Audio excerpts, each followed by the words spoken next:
আসসালামু আলাইকুম। সপ্তম শ্রেণীর সুপ্রিয় শিক্ষার্থীবৃন্দ, আশা করছি তোমরা সকলে ভালো আছো। এখন শুরু করব তোমাদের সপ্তম শ্রেণীর জীবন ও জীবিকা বইয়ের 91 নম্বর পৃষ্ঠা থেকে।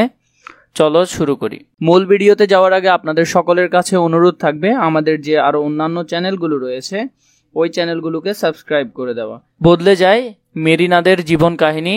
তারা ডিমের খোসা গুঁড়া করার জন্য একটা বড় ব্লেন্ডিং মেশিন তৈরি করে। ডিমের খোসা জমানোর জন্য গ্রামের সব বাড়িতে তারা একটা করে ঝুড়ি দিয়ে আসে। সপ্তাহে 3 দিন মেরিনার বাবা মা সেগুলো সবার বাড়ি থেকে সংগ্রহ করে আনে। স্কুল থেকে ফেরার পথে মেরিনা আর তার ভাই শহরের হোটেলগুলো থেকে খোসা সংগ্রহ করে আনে। গুড়ার মান ভালো হওয়ায় তাদের এখন আর দোকানে ঘুরে ঘুরে বিক্রি করতে হয় না। তার বাবা মোবাইলে ফোনে অর্ডার আসে বিভিন্ন শহর থেকে, চাহিদা মতো তারা সরবরাহ করে। কখনো দেখা যায় কোম্পানি থেকে লোক এসে সংগ্রহ করে নিয়ে যায়। বেশ কিছু লোকও নিয়োগ দিতে হয় তাদের। এভাবে কেটে যায় বছর 5। মেরিনাদের পরিবার এখন স্বপ্ন দেখে ডিম খোসার গুঁড়া বিদেশে রপ্তানি করার। শুরু করে নতুন পরিকল্পনা। মেরিনার চরিত্রে নিজেকে কল্পনা করে নিচের ছকটি দলগত আলোচনার মাধ্যমে পূরণ করো।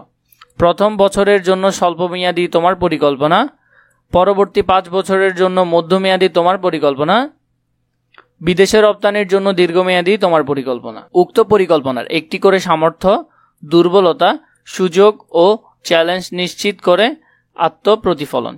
শিক্ষকের মতামত। প্রথম বছরের জন্য স্বল্পমেয়াদী আমার পরিকল্পনা।